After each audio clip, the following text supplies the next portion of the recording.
Okay, so there's an issue called multiculturalism. Ever since France won this World Cup, Trevor Noah has been talking a lot of things about multiculturalism, and I think that this is a big issue right now in Europe. I mean, it's dividing the whole continent of Europe.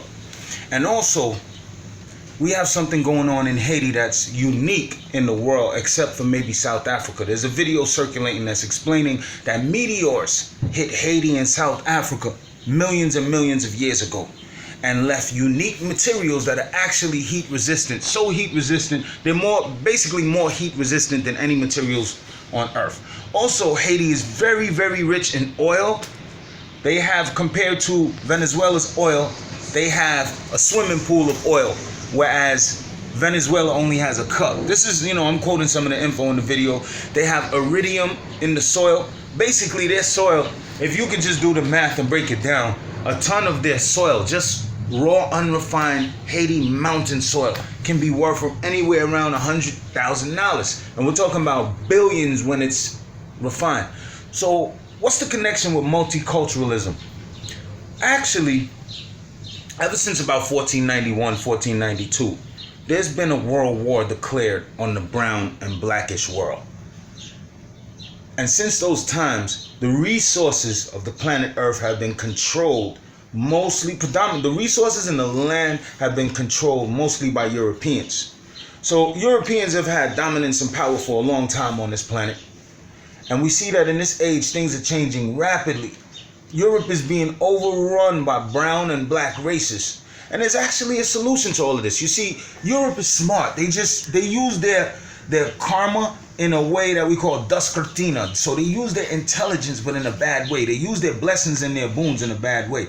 They will create zoos for other human beings. And I proposed in another video, maybe it came across like a joke, that Europeans should be put in a zoo for their own protection. But when I'm saying that, I don't mean that from a racist aspect. I mean that everything has its place. Like when you go in somebody's house, if it's very cluttered, that's because everything there has a place. It's just out of its place. Once it's returned to its original place, then everything is in order again, right? So that's the same concept, because you have a lot of black people saying, Africa for Africans. And I agree. Chinese are in Africa right now. They're raping Africa's resources. At least they're trying to give something back. But that's a matter of politics for the people in Africa to determine how far they want to go with that. But I'm just saying now here in the West, we already see the Europeans took over. They've drained the whole planet. They're draining Africa. They're draining Haiti right now. So let's say, okay, let's put an end to multiculturalism so Europeans can stop being afraid. Because remember, Europeans traditionally have been called white people. Actually, their color is not white. But when you look at their symbolic color of whiteness, you're seeing a connection to Obatala. Obatala controls or presides over mental illness. He presides over the color white. He presides over people who are born not so right in the head. And as well as, the very intelligent people and the arts of intelligence. This is what Obatala or Brahma resides over. Therefore, under the domain of Obatala or Brahma, there's a lot of fear. They have a lot of fear reactions. These are natural reactions for them that they have to overcome. Like everybody has their own challenge with the material laws of nature. And that happens to be their thing. So to solve this fear, why don't they just go to their own land and stay there? See, you can't have it both ways though. If all of the Europeans are going to return to Europe, that's cool. But you can't be living in other lands and dominating other lands. We'll take the Africans out. We'll take the brown people out. If that's how you really want to do it, and everything will have its place, its order. And then maybe we can reset the world order and have a cooperative economics as opposed to the consumer economics. Remember now, there was a discovery of sugar in Europe around the time when they were coming out the Dark Ages, and the Moors started giving them stuff. They became addicted to sugar. And because they became addicted to so much sugar, they had to enslave black and brown races to obtain the sugar cane in the New World. And that directly led to consumerism and capitalism of today. All of those corporate entities pretty much got their start, not all of them, but a lot of them got their start with slave money or the human trading of the human souls. So the only solution is for the Europeans to go home, for everybody to be restored to their original lands. A lot of people are not going to like that. They might say it's racism, but when you look at it for what it is, we could get a lot more accomplished if people were living back in their natural environment. You know what I mean? People would be operating at an optimal level as opposed to nature fighting against them. So just consider that, people of the future, people of Earth, that maybe if the Europeans go home, we can end multiculturalism. They don't have to be afraid no more, and we could have more, instead of like places like Ghana getting raped to the tune of $80 billion a year for her natural resources, and instead of Africa being downtrodden, we all can build ourselves up.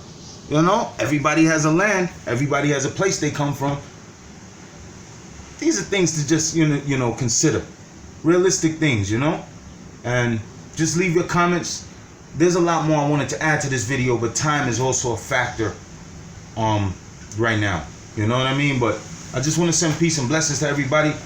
And remember, Hare Krishna, Krishna Krishna, Hare Hare, Hare Rama, Rama Rama, Hare Hare. And remember, the women, especially women with children, should control the flow of the natural resources on the planet Earth. Women, because Oya is the goddess of the marketplace.